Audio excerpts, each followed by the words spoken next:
Who's getting the mega hauls this week? Is it form or fixtures we should trust? And are there any differential options to consider? I'm Peter, and welcome to my Game Week 8 Captaincy Conundrum video. Please remember to hit the like button and subscribe if you enjoy it. Let's get going. The most informed player in the league at the moment is Cole Palmer, by a distance. 39 points in his last 3 games is an absolute mega return. We know he's a quality player, composed in front of goal, and he's playing with immense confidence.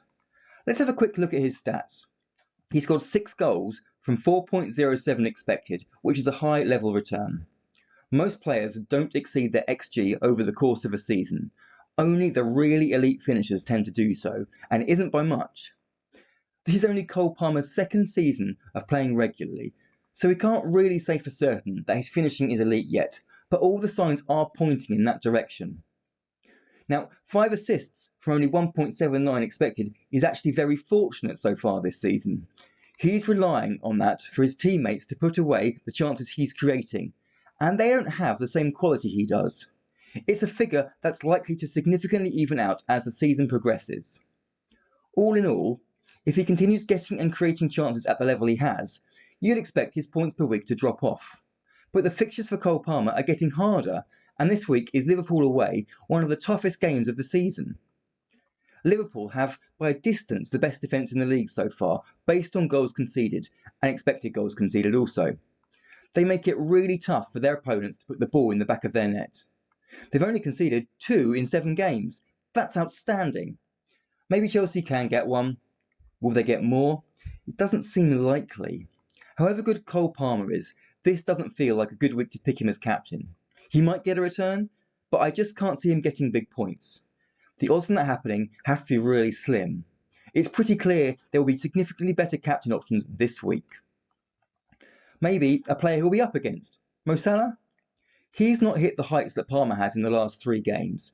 Just 1 goal, 1 assist and 19 points. Stats-wise, Salah has 4 goals from 3.97 expected. Salah has been an elite finisher for years now, and we can see how close those numbers of his are compared to Palmer's. They're just much more sustainable. He's had his own share of luck getting assists though. Assist numbers don't tend to exceed how many are expected, certainly not by much, but Salah's had 4 from only 1.40 expected. That's also going to level out as the season goes on. The Liverpool versus Chelsea fixture does feel better for Salah though. The odds are on a Liverpool victory, and I suspect most of us feel that's the most likely outcome. So, simply, if Liverpool score more goals than Chelsea, it's likely Salah gets more points than Palmer. He's my preferred captain of the two then, very much favouring fixtures over form in this case. What about the star of last week for Arsenal, Bukayo Saka? 16 points against Southampton in week 7, with a goal and 2 assists. In total this season, Saka has 2 goals from exactly 2 expected, so like Salah, his figures match up. Saka's assists are also far higher than his expected ones, 7 from only 3.15. I promise this trend isn't league-wide. And that will drop off too. Up next is Bournemouth away. Bournemouth have an expected goals against per 90 of 1.30, which is decent. Slightly above average in the Premier League as a whole, and certainly not a pushover. But how will they fare against Arsenal? Well, the odds are on an Arsenal win, and I guess, just like Liverpool, that's probably a result most of us would anticipate, maybe even more so. The bookies reckon the odds are that Arsenal don't score as many as Liverpool though. If that were to be the case, we'd favour Salah over Saka for expected points, and as such, captaincy. There is another slight drawback to Saka this week. He is currently yellow flagged after limping off on international duty with England. Experience with Saka tells us that this has happened many times before, and he always seems to play the next game anyway. If Arteta gives us a clear answer as to his fitness, great. If he doesn't, then personally I wouldn't go there. It's just a bit too risky to place the armband on a player you have genuine doubts over playing. Who else are we looking at as an option then? There's always the classic go-to Holland, of course, but he's just blanked twice in a row. Is he off form at the moment? Should we be wary of captaining him? So this season, Holland has 10 goals from 6.39 expected. Even Holland doesn't usually tend to exceed his XG much in a season, so I don't imagine this will continue either. But 6.39 is a lot over 7 games.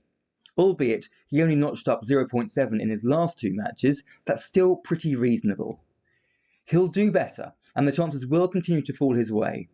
Holland hasn't ever had a quiet season. 2 blanks in a row is about as long a barren period as he goes on. The fixture this week is also excellent. The odds on City winning are better than any other game in the league. It's not surprising considering how bad Wolves' defence has been so far. They just conceded 5 to Brentford from 4.09 expected. Only the 3 promoted sides have worse defensive stats, and we love to target them with our attackers. This week feels like the comeback for Haaland. The bookies think City will score more goals than any other team in game week 8, and Haaland is their main man. He seems to cut above all the others we've mentioned so far. There is one other game where a team is a heavy favourite to win. It's Spurs versus West Ham. Spurs are very much odds on, according to the bookies, and I'm in full agreement. They're also expected to score a few goals, but the question is, who's going to get them? Son has been confirmed as back from injury by Ange Postecoglou, and he's the premium attacker. But is he a good differential? There's no doubt he could ever do well. He's got 16 points against Everton early in the season, and we've seen him haul plenty of times in the past. It could be this week. We've also seen him play pretty wide this season though for Spurs, and in some games he just hasn't gotten to many good attacking areas. His stats show this at only 0.28 expected goals per 90 and 0.22 expected assists. Good figures, but not overly strong for a premium player. Maybe it will be his day, but I wouldn't put my money on it. He's certainly a differential.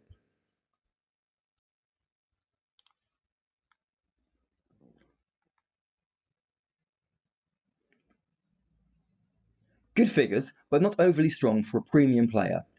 Maybe it will be his day, but I certainly wouldn't put my money on it. He's a differential, for sure, but in a week where Haaland looks so strong, I'm not sure I'd want a differential captain. So it's Haaland who's my number 1 captain pick, by a fair distance. Salah is next on my list, followed by Saka, if we hear he's fit. If not, I'd choose Son as a differential, and then finally Palmer, who I think will have a low scoring week. That's all for now. Hope you enjoyed this video, and as always, please hit the like button and subscribe if you did. Thanks for watching, and see you for the next one.